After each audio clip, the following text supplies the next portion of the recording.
How to set up Klaviyo Add to Cart trigger. Hello guys and welcome to this new short tutorial. Today I am going to show you how you can set up the Klaviyo integration with the Add to Cart trigger with any platform that you have connected, such as Shopify and etc. The first thing that you need to do is to go to klaviyo.com, sign into your account, and we will create that flow. When you click on sign in, here we have the email. You have to put the email, the password, and then it is very simple. I'm not a robot. Log in. There we have the codes or the captcha.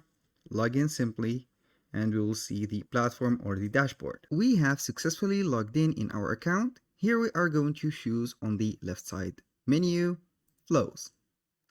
With the flows, we are going to create our own flow that is specific to our store.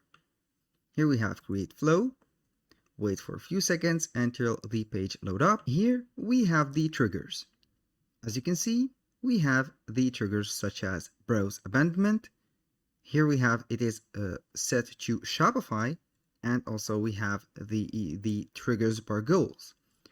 Let's say that we are going to put, for example, customer thank you. Here we have the email for the customer thank you, and we are going to load that email.